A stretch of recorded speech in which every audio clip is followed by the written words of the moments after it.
Okay, hi. I need to preface this by saying that I don't eat a whole lot to begin with, uh, especially when you consider what the American diet looks like. Uh, and because of my experience, I tend to be able to make a lot more out of a lot less after 30 years of being a chef. I put together a platter, a casserole of eggplant parmesan, which altogether costs $12.42, but I'll get 4 meals out of it, even if I alter some of those portions into some other form later on. So my questions that come up with this exercise is the how practical it is to look at things in terms of $7 a day, especially since that's not how food stamps are distributed. They're distributed monthly, but even just from a weekly standpoint, $7 a day is a lot different than $49 a week.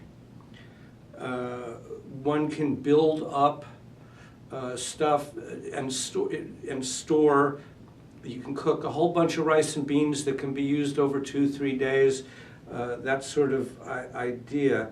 I, for one, am forced to cook for several days at a time, but that's also something I'm well versed in practice anyway. The second, and I didn't have any breakfast that day, as again, I don't really eat all that much. The second day I had a dish of sauteed chicken and some roasted vegetables, potatoes and onions and carrots and zucchini. And when all that came together, while I spent $6 on a thing of chicken thighs, for this meal I only used $2.10 of it worth. Breakfast, which is about normal for me, a half a grapefruit, a cup of coffee, and a piece of toast or some variation on that, came to about $1.02.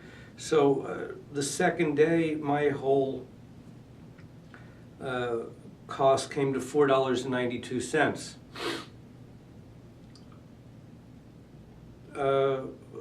At this point, I'd like to again talk about how food is handled in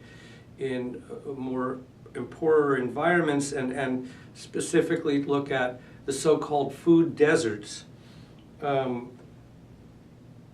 which some people don't like that term, but the food desert is an issue that won't be wherein one isn't.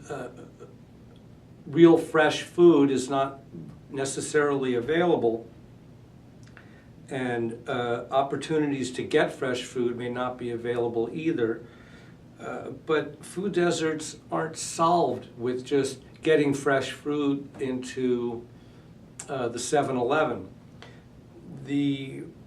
There's other issues involved around that, as do people that live on food stamps. Do they even have a location to cook in?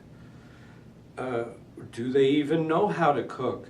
So many people in impoverished situations, the only oven they really know of is a microwave.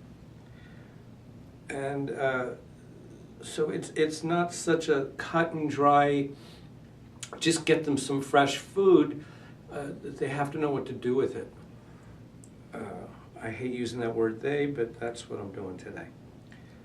The third day I made a pasta dish with Cajun sausage and avocado and beets, mayonnaise, onion, celery, carrots, and some curry. With a similar breakfast to the one that I had the day before, my total cost for the day came to $5.78. And what I start thinking about now is also how nutrition works and how much one actually does need to eat. Uh, that is quantity versus quality. And I personally feel that quality is far more important. It's more nutrition rich, but one still needs to understand how to eat. We are become a society that's used to gorging instead of chewing. When you swallow your foods whole, you have this issue with the stomach acids, which are actually rather weak, not being able to get to all the nutrition that is potentially available. If we chew completely, almost to the form of liquid, the stomach acids can draw so much more nutrition out of any piece of food, even Cheetos. So it's, again, it's very important to chew and not to tax the stomach. If part of feeling full is not just having food in you, it's drawing nutrition so that you feel the energy from the nutrients. Overall in this exercise, again, my patterns didn't change. Yes, there are some times when I will go out and eat during a normal unexercised situation, but I still don't eat very quick, and I don't buy more than I think I'm going to eat. Personally, I feel that it's important to always feel a little hungry, that by overtaxing your body with bulk, you're not doing yourself any favors either. And